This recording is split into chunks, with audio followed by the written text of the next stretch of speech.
शारदीय नवरात्रि की शुरुआत 22 सितंबर से होने वाली है और जितने भी माता के भक्त होते हैं वह नवरात्रों में माता का बेसब्री से इंतज़ार करते हैं।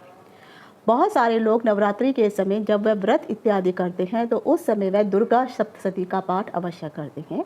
हालांकि शास्त्र में कहा गया है कि जब भी दुर्गा सप्तशती का पाठ किया जाए तो उन पाठ को करते वक्त जो है कुछ नियमों का पालन अवश्य करना चाहिए।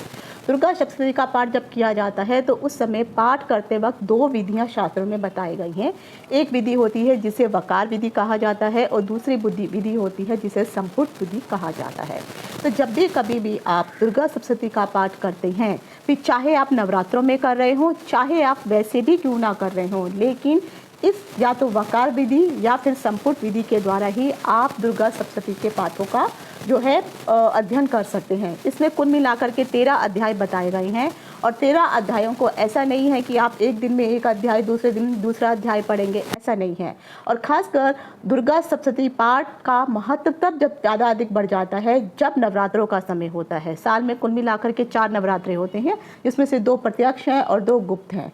तो प्रत्यक्ष नवरात्रे तो हम जैसे जितने भी हम घर गृहस्थी वाले लोग हैं उनके लिए इनका बहुत महत्व होता है और गुप्त नवरात्रे तांत्रिकों के लिए अधिक महत्वपूर्ण माने जाते हैं। अगर आप दुर्गा सप्तशती का पाठ करते हैं तो वो पाठ करने के लिए या तो वकार विधि या फिर संपुट विधि के द्वारा ही आपको पाठ करना चाहिए।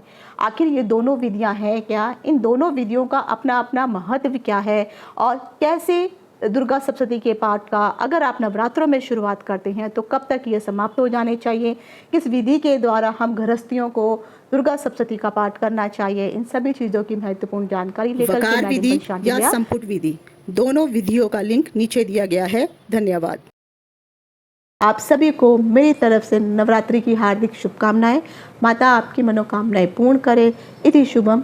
नमस्कार। ओम नमः शिवाय। ओम नमः शिवाय।